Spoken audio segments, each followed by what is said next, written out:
Hello, my friend, and welcome to this session talking about using Shodan as a search platform to find different industrial control or operational technology OT assets that are exposed or connected to the internet.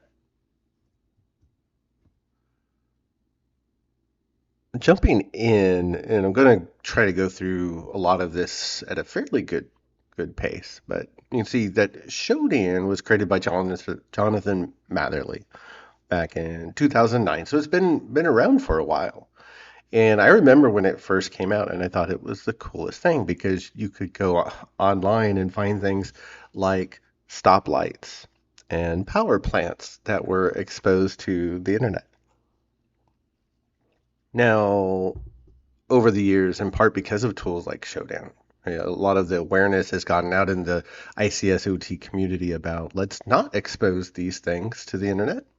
Because if you do, they're going to probably become compromised over time. So the number of assets has dramatically dropped since Shodan was first formed, but we'll still see some. And that's what we're going to be talking about today. So Shodan acts as a search engine like Google, right, to be able to find ICS or OT assets that are connected to the internet. And we'll still see some good examples today. It it scans the entire internet for a couple of dozen TCP ports, a couple of UDP ports to find different potential systems. And again, we'll see some examples. And you can see that last note. Make sure you go to shodan.io. It's not .com. If you go to .com, your browser should block it by default as being malicious. Just a quick note on Shodan accounts is that they're not necessarily cheap any longer. So you could see that there is a kind of the low end is their freelancer. It's still $69 a month. Now there is a free account. So if you don't have a Shodan account today, you can get a free account. It just limits you to 2 pages of results, which probably works for most folks. I was lucky that I was able to catch a Black Friday, which happens once a year. It's kind of at random these days, so it's not exactly on Black Friday, which is a kind of aligns with Thanksgiving in the United States. So just keep an eye on the different Shodan social media accounts, and hopefully you'll be able to grab one of those. And I think it pretty much maps out to that freelancer account. Now, I do have a couple of quick start guides or cheat sheets if you want to help you get started with Shodan. So there's one for Shodan for IT, and then there's Shodan for ICS OT. And you can find those in my GitHub repository that you can see there at utilsec. So, and we'll be walking through some of these examples as we go throughout the video. So don't worry. So Shodan, when it first came out, and this is where I first started getting, I guess, really interested in ICS OT, and it was about the same time that the Stuxnet malware or Stuxnet attack had been announced, which was in 2010. And the idea though is that with Shodan, you could go to the main page, and it looks exactly the same these days, pretty much. That if I go to the web page, that you can see, in the upper left-hand corner, there's this option to explore. And I think these are these are still the same pictures or icons that they've had since day one. That you can see the first thing it focuses on is industrial control systems. And you can see it looks like that's probably some type of mining facility, refinery potentially. Trying to get a little closer look. So we can actually go in to industrial control systems and look at all of the different commonly used industrial control protocols that are exposed to the internet. So if we can find an asset talking in an industrial control protocol over TCP/IP in these cases, right? Because that's the only way they're going to be exposed to the internet. If we can find these instances, it means, hey, we've found an industrial control asset. Now, we don't know what that asset is connected to, per se. So we don't know if it's connected to a power plant, if it's connected to a traffic light, or if it's just a single lamp in somebody's home. Right? We don't know that by default. We just know that we've found an industrial control asset connected to the internet. But it's a start. And that's, again, really is Shodan acts as that starting place. And if anything, again, we just want to make sure that none of our own ICS OT assets or those of our clients are exposed to the internet. So I'm jumping a little bit ahead. But with Shodan, really, again, that was that original focus was how to find these quote unquote things that were connected to the internet. And the most interesting things are those industrial control systems, right? Those, we sometimes talk about cyber physical systems that control the physical things around us, right, in the world today. Now you can see there are different search filters. We're going to go through a bunch of options. Some are limited to the enterprise customer accounts, which are very expensive, as we saw on that previous slide. So, but there are a lot of workarounds as well. So I think you can find most information through Shodan without having any of the expensive accounts.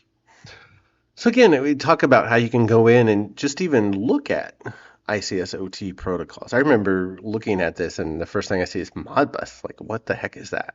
Or Siemens. I'm like, oh, I knew Siemens where I worked in San Diego at the time. We actually worked pretty much right next door to Siemens, so I was very familiar. But DMP, Tridia, BACnet, it's like, what the heck is, Ethernet IP? Well, I know what Ethernet is and I know what IP is. So is Ethernet IP different, right? So it's this whole other world, and these are all industrial control protocols. These are versions that run on top of TCP IP. So that's where we see them exposed to the internet. So it's a great place to get started with understanding what different types of protocols are out there. Now, Shodan does have a search feature where you can use different, or they tag different assets, and we'll see some as we're going through. Like, you can have industrial control systems tagged as ICS, and so you could run a search with that for that tag and just say, show me everything that Shodan has identified as a control system. But to be able to use the tag, you have to have one of those ultra expensive enterprise accounts. So just putting it out there. But again, we're going to look at, well, how do we find control system assets even if we don't have that expensive account to find those different tags? Right, here's an example of a Schneider Electric PLC that is exposed to the internet. And you can see that we found it through Shodan. It's located in China. And that you can see that little black box is the tag for, oh yeah, Shodan has said, yes, this is definitely a control system, right? This is definitely ICS. So we'll still be able to see the tags even if we can't search for the tags themselves. And then, so we'll go through and we'll look at how we can actually find these types of devices. But I know this is a PLC because, well, a couple of things. So when Shodan finds an open port on an asset, it makes some additional connections to try to gain additional pieces of information about it. It's very similar to like an Nmap service scan, if you're familiar with those. I was trying to figure out, okay, I found, let's say in this case, probably TCP 502 is the common port for Modbus, which is the most commonly used industrial control protocol in the world. And so it went ahead and found TCP port 502 is open. It made some additional connections to gather additional information. And without not diving too much in the weed, you can see we get some information back that with these unit IDs, right, could indicate that would be looking like Modbus, more than likely. We can also see the vendor, Schneider Electric. I can also see the model number of that device, and probably more than likely what is going to be the firmware version running on that system, which becomes very important because we can use that to determine, are there any vulnerabilities in this asset or not, which is especially important if that asset is connected to the internet. And if we want, we can go ahead and we can do a lookup. And I thought this was when I was putting these slides together. really interesting because I was like, I recognize that model number, right? And oh, there's our ICS tag because this is the first PLC that I had actually bought. And then you can see it's off of eBay. It was supposed to be brand new. Doesn't look brand new, does it? Uh, but but yeah, it was being able to use Shodan as a search engine to find those industrial control assets. And I like doing those searches, right? You go to Google, take the model number and look up and see, so you can actually see the PLC. For me, I don't know, it just makes me connect with it a little bit more, right? So I understand a little bit more what I'm probably in this case, what if I'm doing a penetration test, like what am I attacking, right? Or what am I protecting? So that's a big part of what we see with Shodan. Now you can find honeypots. If you're not familiar, honeypots are fake systems that are deployed sometimes internally or exposed to the internet that are supposed to emulate real world systems like control systems for the specific purpose of usually being attacked. So that way, if you get a hit, especially if it's on the inside of your network, there's an attacker in your environment. Or in this case, maybe we expose a honeypot to the internet, make it look like a control system, and we let it be attacked. So we want to understand how attackers are targeting and how they're attacking control systems. So honeypots are very, very fascinating. I've always found them very fascinating. And you could see that Shodan, if it's an obvious honeypot, it'll tag it as such. Like in this case, you can see this based off of that service banner that came back. Basically, somebody deployed a honeypot and turned on every option, so it looks like it's 10 million different systems at one time. So if you're going to deploy a honeypot, make it look like one thing and one thing only. So it's not a dead giveaway. So, but we'll see some of those honeypot tags as we go along, especially with control system searches. So I just wanted to mention those in this part of the section. So one way we can find the control system assets in Shodan is to look for common terms, because what we're doing, if we go back, and I remember first starting again with this page back in the day and saying, oh, I want to see all of the systems running Modbus. So if I click on Explore Modbus, then I can see, oh, there's 517,710 devices that are exposed to the internet running Modbus. Well, no, it's not running Modbus, because what the search is, if we look at the actual search, it's just saying, hey, if you have TCP port 502 open on a system, put it in this list. So these are just 500,000, right? There's 500,000 assets on the internet running something on port 502. It doesn't necessarily mean it's Modbus. It could be, but more than likely, it's not. And what you'll start to see, especially if you look through some of these assets, like with no data return, a lot of these devices just simply are devices that respond to any port scan and say any port is open. So they'll just look like, again, we don't want to assume that they're running Modbus because they're not. So those default searches these days really, can you scour through this list and find some industrial control assets like PLCs, Programmable Logic Controllers? Sure, you could, but that's just going to take time. So to kind of help shorten the search, right, we can put in general control system terms like SCADA for supervisory control and data acquisition. SCADA is really meant for control systems communicating over a wide area link, like, well, the internet. So we're going to definitely find a lot of SCADA devices, or we're going to find some, I should say. And so in this case, it says Shodan will come back and say, well, it's not 500,000, but I found 1,200, 1,300 assets where I found some service running on an asset exposed to the internet, and I found SCADA in the return signatures, right? Or in the banners, the service banners that come back that we enumerate. And so you could see in this case, the first one, it looks like, oh, okay, it looks like it found a web page running on some asset.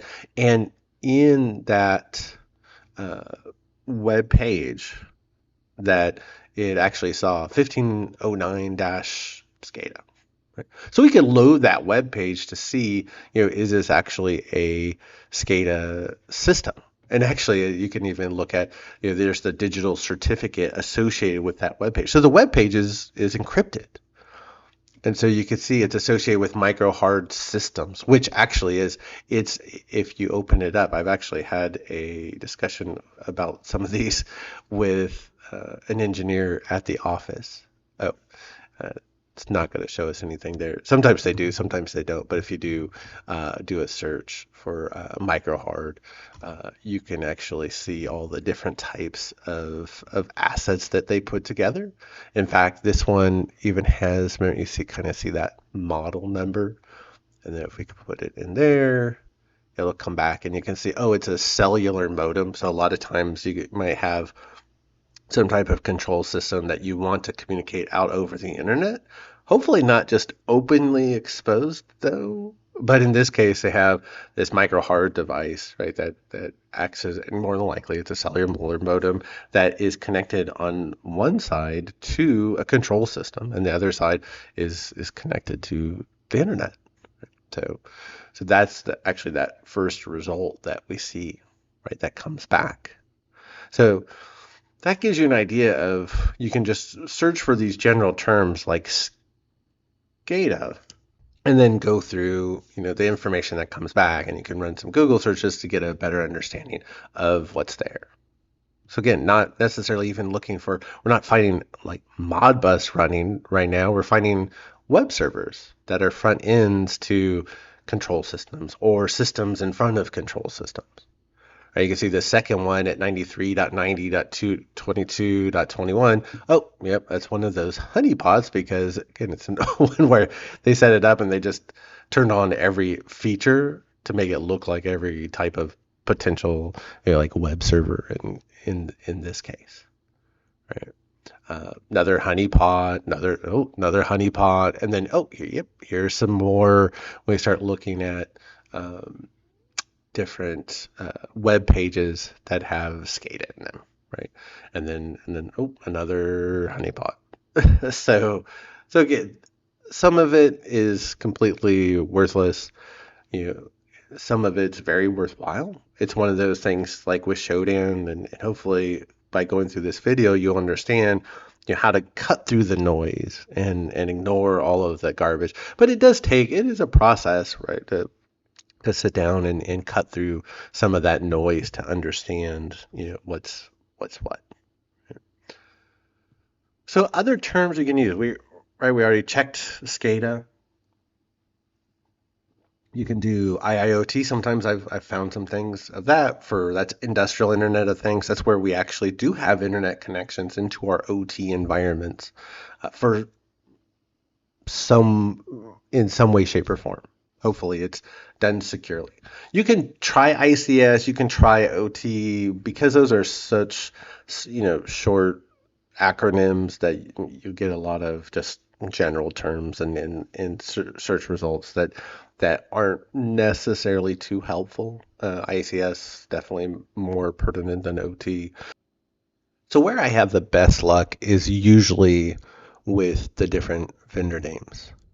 In this example, you can see we run a search for Rockwell and Shodan. We come back with 7,000 devices, and we can start looking through these. And the first, at least 4 these are readily apparent PLCs, or Programmable Logic Controllers, the most commonly type of control system that we have deployed. So if I click on the first one, click on its IP address, you'll see it brings up the page. So I can see, yes, this is in Amman, Jordan. We found 2 open ports on the device. So we could see TCP 443, which is for our encrypted websites. And we can see it's associated with Phoenix Contact, which is a vendor in the ICS OT world. And then we also see 44818, which is used for Ethernet IP, which is one of those control system protocols that we had seen on that big list earlier. So you see Ethernet IP running on a lot of PLCs. And it's very talkative. It's kind of like SNMP if you're familiar with Simple Network Management Protocol in IT. So you can query it and it'll tell you information about itself. And so you can see here, not only does it even tell us, right, hey, I'm a programmable logic controller, right? But it also says, here's my internal IP address. Here's my serial number. Oh yeah, I'm made by Rockwell Automation / Allen Bradley because Rockwell had purchased Allen Bradley years ago. And then, oh, there's the product name. So this is another one where we can go ahead, we can do that search, right? Just throw it into Google. And I just like, again, going over to images and say, oh, you know what? Oh, here's the PLC that we're actually looking at. In fact, believe it or not, I actually have one of these as well in my home PLC lab. And partly I used it for my master's research. And so it's, oh, okay, I can see it a little bit more clearly in my head. Here's the asset that we're actually connecting to. Again, the PLC, the key is just another computer that controls something, another system in the real world, right? So this is the computer that is then wired into that system on the other end. So it's like the thermostat you might have in your house or your office that you use to control your air conditioner, right? It's wired into your air conditioner to turn on the air conditioner, turn it on and off. So same thing, we just don't know by default what it's connected to. There's an interesting story about the Cyber Avengers, which are the Iranian hacktivist group. And they had talked about taking over a water treatment facility in Israel. It's where they found a PLC exposed to the internet and were able to take control over it. And it was connected to a water treatment, if you want, plant, quote unquote. But it wasn't, some big water treatment plant that provided water to tens of thousands of residents. It was actually the water treatment plant for a hotel swimming pool. And that gives you an idea, though, in control systems, when you're looking at attacking from an outside perspective, if you don't know what you're attacking, right? You find this PLC, but you don't know what it's connected to initially. And then you start finding information, and it's, oh, it's a water treatment plant. Well, what what type of level, right, of water treatment plant is it? So just because we find a PLC connected to the internet, yeah, that's still bad. It shouldn't be connected to the internet. But then it's really a question of what is it connected to on the other end, because that's ultimately what the attacker would want control over. So, big difference if it's a water treatment facility providing clean drinking water to hundreds of thousands of residents versus something that cleans the pool at a hotel. So, all right. So you can run searches for different vendors. Like I said, I've had really good luck, and you see how quickly it worked there. You can even just throw in different types of terms like programmable logic controller, right? Because when we were running that last search, we saw where it came back and actually told us in that Ethernet IP response, oh yeah, hey, I'm a programmable logic controller, right? So if we do that search, it just takes me forever to type it. You'll find a lot of those devices that are exposed over Ethernet IP. And you can see a lot of very similar ones, like, yes, those same Rockwell Automation Allen Bradleys. And you can see, I mean, they just go on and on and on and on, right? So you can play with different searches. And here you can see, right, different types of devices. right? So it's not just that one particular PLC like I have in my home lab. There's a lot of other ones that are exposed. And again, it's not the question of necessarily if the PLC is exposed to the internet, which we obviously know it is. It's what is the PLC connected to? What does it control? What's the system it controls? Is it someone's air conditioner or is it a power plant, right? Completely two different things. No, we don't want the attacker screwing around with an air conditioner, right? But at the same time, I think the consequences are much more dramatic, right? And impactful if it's a power plant versus a air conditioner. So those are some of those searches. You can even do specific model types. So I think this is probably more particular to attackers that maybe they have an exploit, right? Or they have a good understanding of how to target or attack these different types of systems. So they would use those different types of attacks to find those assets connected to the internet. Now, I also wanted to mention ICS Rank, which is a really cool project that Suleiman had put together. We're LinkedIn buddies, and Suleiman had put this together as a side project. I thought it was really cool because you can go into icrank.com and he basically has broken or created a framework to allow you to find certain assets through Shodan. Meaning, right, he creates the specific Shodan searches for you. So let's say we haven't talked about Honeywell yet. So if I'm looking for, let's say, Honeywell BACnet. BACnet is a protocol that's what they call building automation control. Think of these are the types of systems that do things like control your badging systems and people getting in and out of the office securely. So you can see I can just click on the go Shodan link.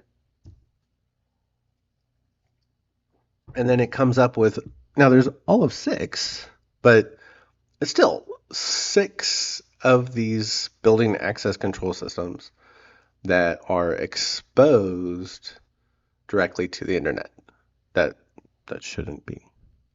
So that was really cool that he, it's a project that he spun up on the side where he goes ahead and creates, all these different searches for you to be able to go through and find these assets on the internet through Shodan, and you don't have to do the work, right? You're specific looking for Schneider Electric Modicons that are exposed to the internet. So yeah, so I thought it was very cool little project. So definitely check that out, and I know he's continually adding searches to that over time. So ICS Rank. Definitely check it out. So special thanks to Suleiman for putting that together. Now, the last part of the video I wanted to talk about are some of the different types of systems that we can find through the images feature. Now, I believe nowadays you have to have a paid account for this, but bear with me because it kind of comes full circle because there's one new, what I thought was a new search term that you can actually use to kind of shortcut some of this. But there is an images page. If we go back to, so I can go to images.shodan.io. Oops. And what you can see, well, there's a couple of things that jump out, right? It looks like I see webcams and I see remote desktop sessions. So there are certain things that Shodan likes to take essentially screenshots or pictures of and shares them. And so it's really interesting. Sometimes you could find potential control systems that are running Windows that could be exposed to the internet. So if you're not familiar, a lot of control systems or the computers that we use to control systems run Windows. We see a ton of Windows and control system networks.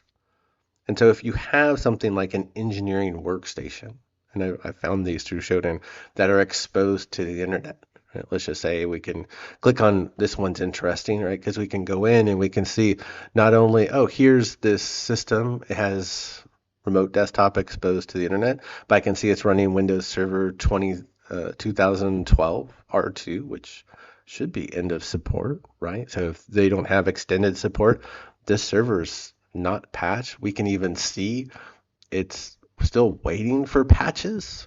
So they're not continually patching the system.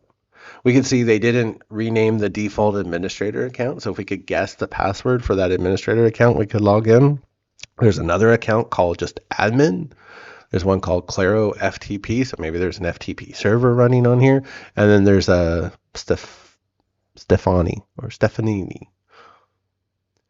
So you could start to look at this right from the attacker perspective. It's not necessarily what we're covering in this video, but especially for pen testers, right? Or just as defenders, right? These are the things we want to find through Shodan to realize, ooh, this is exposed to the internet and it should not be. We need to get this thing off of the internet, right? In my day job at Floor, we run searches in Shodan on a daily basis. And in the 13 years I've been there, we've had 2 instances where things have accidentally been exposed to the internet, right? They made a mistake in a firewall config and they accidentally exposed the system. Or one time we had someone in Shadow IT, expose a system to the internet, right? And we caught it within a couple of hours because we were running those searches, right? That's part of it. We want to run those searches. We want to see what's out there. Right? In this case, we want to see what control systems are out there. So remote desktop does come into play sometimes. Now, if I really want to find, well, what about narrowing that down? Oops. If I can actually spell, how about HTTP correctly? So finding those images, right, that it's found associated with a web page. So it basically just says everything that's not remote desktop. And so this is where you think with webcams can actually potentially exist not just in like monitoring, maybe almost looks like a pharmacy or right, a street or a guard station, or I guess that's maybe a checkout for a parking lot. But where we can actually start to find, what about cameras that are connected potentially to control system networks? And you can scroll through this, and sometimes we get really good examples that pop out, and it's like, oh yes, this is a perfect example. And then others is like, oh, here's I guess if you want a mini dam, right? I'm kind of curious what some of these are. I actually have an example I really like in the slide, because on the right hand side you can see, oh, here's a water treatment facility. And if there's a webcam there watching that water treatment facility, is that webcam, right, which in this case it's exposed to the internet, we know that, we're watching it, but is the camera connected to the OT network or is it connected to the IT network? So if I were to take control over that camera, do I have a foothold on the OT network or on the IT network? Or hopefully it's done right and it's completely isolated. But more than likely, right, it's sitting on the IT network. But in this case, it might actually be on the OT network, which is not what we want to have happen. Right? We don't want that exposed to the internet. But a lot of times you see these cameras because somebody wants to watch the facility remotely, right? They want to sit at home and be able to watch it, and they set these up and they don't think about security. I also find it fascinating when you find those camera setups that have multiple cameras that they're watching. Like over in this case, I don't know, there's like 30, 40 cameras that's watching all at different, probably for probably transportation, right? Different roadways. But remember, it's not just the fact that the camera is exposed to the internet, but which network is that camera connected to? The IT network, to the OT network? And if I take control over that camera, does it give me a foothold on the OT network? That's really why it becomes important. And then we can also find what we call HMIs, or human management, or human machine interfaces.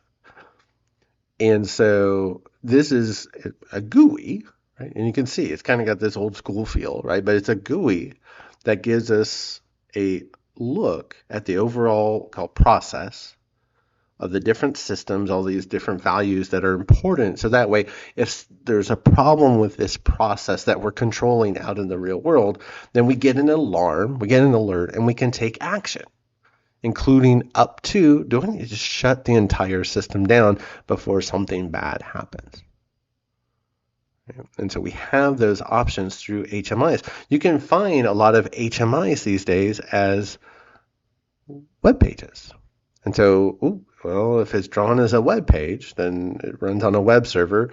That system's more than likely running TCP/IP, and it could potentially get exposed to the internet. People could even expose it to the internet on purpose. So as you go through those pages, and looking through the different images, right? Sometimes you'll actually start to find HMIs. Usually you find one in the first, I don't know, there's a casino. Look at all the slot machines. I think that's what that is, isn't it? Again, you can always find interesting things on online, and you can see some of this is repetitive. I'm really curious to see what type of device this is, but not wasting any more of our time, right? There's a really cool search term, and I had seen this previously, but I thought because it had ICS, I thought it used the ICS tag, and so that way it wouldn't allow you to use it unless you had one of the ultra expensive accounts. But guess what? So you can take screenshot.label, go back to our images. Actually, I guess it doesn't matter. Screenshot, not images, I think :ICS. Is that right? How about we do this? Go back to my slides. I just copy it, which would be the smart thing to do. Now when we run that search, so we can see there's 584 assets that are exposed, which again is more than zero. And as you scroll through, you can start to see what it looks like here. It looks like maybe a limited web interface looks like Poland. It looks like Polish to me. I can see one in Japanese or Chinese. Would probably go with Chinese. And here's one that now gets a little bit more specific, right? And we can see it's an HMI. We can see, it's on Automation Direct, which is one of my favorite lines of low-cost control systems. They're great to learn with. The Click PLC line is awesome. It's the PLC that SANS uses in Rob Lee's grid course. Nowadays, you actually get a full $400 or $500 PLC. And you can see here's an HMI for what looks like the MCR White Lash State Water Flood Plant Screen. This doesn't sound necessarily like something that we want exposed directly to the internet. Now, one thing is just because you see this, it doesn't mean that you could connect to that page and start clicking on things like reset or alarm silence, right? Or maybe reboot or shut down the system. A lot of times these HMIs get exposed in a read-only manner through some type of kind of gateway asset. Now, if you attack the gateway asset and you control it, could you potentially have access to that control system or that HMI? Potentially, yeah, you could. Of course, for our purposes, we're just looking to see what's exposed to the internet. But you can use that search to then go through all of those images and find where they have all those different HMIs, right? So those interfaces that you can either are read-only mode, ideally, right? So at least you can see the HMI, and some potentially you could sit there and actually interact with the system itself. But it's really fascinating, right? Some of these different HMIs that you can see. If you've never seen an HMI before, right, it looks really, really strange, right? But they're all different because they're custom built, right? Because every process every industrial setup is different. So all these different GUIs are custom built. So you're not going to find, I mean, it'd be very rare to find, two HMIs that look very or look the same.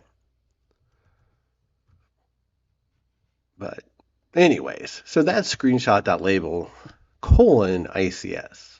So that shortcut to where you can find things like those HMIs that are exposed to the internet. And then lastly, the whole point of this video is we want to run those Shodan searches to see, do we have any of these assets in our environment or those of our clients? So in this case, you can see I run a search for net colon 153.156.222.0/24. So what it's just going to do is going to find, are there any assets? What assets has Shodan detected in that range, right? And then we can see, are there any assets? I don't even know what this range is anymore, but we can run that and it'll show us, oh, here's all of the assets that Shodan's found in this Class C range, so up to 254 hosts. And then we can look to determine, are any of these of potential risk or danger? And here you can see, oh, here's a webcam that's watching over a solar farm. This is another great example of, okay, that webcam's there, is exposed to it's exposed to the internet. Now, is it connected to the OT network, to the solar farm itself that I could gain access? There's a recent example of somebody breaking into a solar farm and turning all the units into Bitcoin miners, which is not what we want to have happen. Or is that camera connected to the IT network? Or more, is it just completely isolated? If it's completely isolated, you know what? Put it out there then. And if it gets hacked, you're just going to have to replace it, right? But I don't want it connected to give an attacker a route onto the OT network or even the IT network. So that gives you an idea of some of those things, right? And we can just look through all those assets in the range that we have, that we're responsible for, to actually see, right? Again, are there any exposures that we need to pay particular attention to and get them addressed, right? Because it's really all about finding our vulnerabilities, right? Finding our issues before the attackers do, right? And getting them fixed before the attackers can take advantage of them. That's really the whole purpose behind this video. So I appreciate the time. Thanks for checking out the video. If you have any questions, feel free to reach out, and you can find me at any of these places, and I'll see you in the next video.